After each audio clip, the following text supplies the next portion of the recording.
రోజురోజుకు పెరుగుతున్న ఎండల తీవ్రత దృష్ట్యా ప్రజలు అప్రమత్తంగా ఉండాలని, తగిన జాగ్రత్తలు తీసుకుంటే ఈ ఎండల బారి నుండి సురక్షితంగా ఉండొచ్చని ఏలేశ్వరం మండలం జె. అన్నవరం ప్రాథమిక ఆరోగ్య కేంద్ర వైద్యురాలు డాక్టర్ చిత్తూరి భవ్యశ్రీ పేర్కొన్నారు. ఈ సందర్భంగా ఆమె మాట్లాడుతూ, ఉదయం 11 గంటల నుండి మధ్యాహ్నం 3 గంటల వరకు ఎండ తీవ్రత అత్యధికంగా ఉంటుందని, అత్యవసర పనులు ఉంటే తప్ప ఆ సమయంలో ఎవరూ బయటకు రాకూడదన్నారు. ప్రతి ఒక్కరూ రోజుకు కనీసం 3 నుండి 5 లీటర్ల మంచినీళ్లు తాగాలని, బీపీ షుగర్ పేషెంట్లు తమ మందులను క్రమం తప్పకుండా వాడుతూనే నీళ్లు ఎక్కువగా తీసుకోవాలన్నారు. గర్భిణీలు, బాలింతలు, చిన్నపిల్లలు మంచినీళ్లతో పాటు ఎలక్ట్రోలైట్స్ తీసుకోవాలన్నారు. శరీరాన్ని ఎప్పుడూ హైడ్రేటెడ్గా ఉంచుకోవడం తప్పనిసరి అని పేర్కొన్నారు. ఎవరైనా వడదెబ్బ తగిలి పడిపోతే బాధితుడి చుట్టూ జనం గుమిగూడకుండా వారిని చల్లని నీడ కిందకు తీసుకొని గాలి తగిలేలా చూడాలని, దగ్గరలో ఉన్న ఐస్ ప్యాక్స్ ఉంటే వాటితో బాడీని కూల్ చేయాలన్నారు. ఒకవేళ అవి లేకపోతే చల్లని నీటిలో ముంచిన బట్టతో శరీరాన్ని పూర్తిగా తుడవాలన్నారు. ఏమాత్రం ఆలస్యం చేయకుండా వెంటనే 104 లేదా 108 అంబులెన్స్కు కాల్ చేసి బాధితుడిని హాస్పిటల్కు తరలించాలన్నారు. సమయానికి స్పందించి ప్రాథమిక చికిత్స అందిస్తే ఒకరి ప్రాణాన్ని కాపాడిన వారవుతామని డాక్టర్ చిత్తూరి భవ్యశ్రీ పిలుపునిచ్చారు. నా పేరు డాక్టర్ చిత్తూరి భవ్యశ్రీ అండి, మండల్ మెడికల్ ఆఫీసర్ని. ఈ సమ్మర్ సీజన్ వచ్చింది కాబట్టి మనం ఎండలు విపరీతంగా ఉన్నాయి. మనం కొన్ని జాగ్రత్తలు తీసుకుంటే ఈ ఎండల నుంచి మనకి ఏ రకంగా ఇబ్బంది రాకుండా మనం కేర్ఫుల్గా మనం ఉండొచ్చు. ముఖ్యంగా ఇంత ఎండగా ఉన్నప్పుడు, పీక్ టైమ్ ఆఫ్ ఎండగా ఉండేటప్పుడు 11 నుంచి 2, 3 వరకు కూడా ఎవరు బయటికి రాకుండా పనులన్నీ ముందు ఆరు వెనక చేసుకోవడానికి చూసుకోండి. మంచినీళ్ళు చాలా ఎక్కువగా తీసుకోవాలి. షుగర్, బీపీ ట్యాబ్లెట్లు వాడుతుండే వాళ్ళు ట్యాబ్లెట్స్ వాడుతూ కూడా మంచినీళ్ళు చాలా ఎక్కువగా తీసుకోవాలి. కనీసం 3 నుంచి 5 లీటర్లు, 4 లీటర్లు తీసుకోవడం అనేది మంచిది.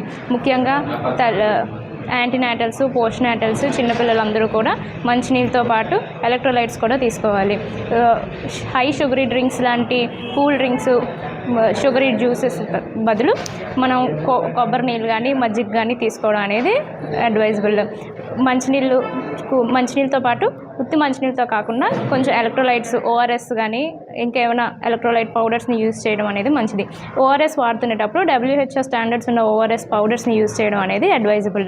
ఇన్స్టెడ్ ఆఫ్ టెట్రాప్యాక్ ఓఆర్ఎస్ కాకుండా అందులో కూడా షుగర్ ఎక్కువగా ఉంటుంది. ఆ షుగర్ ఉండడం వల్ల ఇంకొంచెం ఎక్కువ డీహైడ్రేట్ అవుతాము. ఈ 1 వీక్లో మనకి అలర్ట్ వచ్చింది. ఈ 1 వీక్లో మనం ఇంకొంచెం జాగ్రత్తలు తీసుకోవాలి. ముఖ్యంగా మంచినీళ్ళతో పాటు ఎలక్ట్రోలైట్స్తో పాటు రెస్ట్ తీసుకోవాలి, ట్యాబ్లెట్స్ వేసుకోవాలి. అంతేకాకుండా పనులకు వెళ్ళేవారు, ముఖ్యంగా ఎండలో పనులు చేసేవాళ్ళు తీసుకోవాల్సిన 2 జాగ్రత్తలు. హీట్ ఎగ్జాషన్, హీట్ స్ట్రోక్ నుంచి మనల్ని మనం కాపాడుకోవాలి. ముందుగా హీట్ ఎగ్జాషన్ అంటే మనకి ఎండ విపరీతంగా ఉండేటప్పుడు మన బాడీ కాంపెన్సేట్ చేస్తే దానికి స్వెట్ దాకా హీట్ని బయటికి పంపిస్తూ ఉంటుంది. ఈ టైంలో వరకు కొంచెం పర్వాలేదు. కానీ ఎప్పుడు మన బాడీ కాంపెన్సేటరీ మెకానిజమ్స్ని స్టాప్ చేసి ఆ స్వెట్ని బయటికి రాకుండా ఉంటుంది అంటే ఇది మాత్రం ఒక డేంజర్ సైన్ కింద కన్సిడర్ చేయాలి. బాడీ స్వెట్ ఎప్పుడు బయటికి ఎప్పుడు మనకి రావట్లేదో ఆ పాయింట్ ఆఫ్ టైం నుంచి బాడీ లోపల హీట్ ఉండి sudden collapse and deaths lead చేస్తుంటుంది. అలాంటి మనుషులు మన చుట్టూ ఎవరికైనా అలాగా అయిన వెంటనే అందరూ గుమ్ముకూడి అక్కడ ఇబ్బంది పడే బదులు ముందు ఒక షేడీ ప్లేస్కి వాళ్ళని షిఫ్ట్ చేసి గాలి ఊదుతూ ఒక థిక్ కార్డ్బోర్డ్ కానీ ఏదైనా ప్లాంక్ కానీ యూస్ చేసి గాలి తీసుకుంటూ ఐస్ ప్యాక్స్ని యూస్ చేసి బాడీని కూల్ చేయాలి అని చెప్తాము. కానీ మనకు ఆ పాయింట్ ఆఫ్ టైంలో ఐస్ ప్యాక్స్ దొరకకపోతే చల్లనీటిలో బట్టను ముంచి కూడా మన బాడీ మీద పెట్టి కొంచెం మెకానికల్గా మనం దాన్ని కూల్ చేయొచ్చు. వెంటనే 104 కానీ 108 కానీ అంబులెన్స్ కానీ కాల్ చేసి ఈ పాయింట్ ఆఫ్ టైంలో మాత్రం హాస్పిటల్ తీసుకొని వెళ్తే ప్రాణాలను కాపాడగలుగుతాము.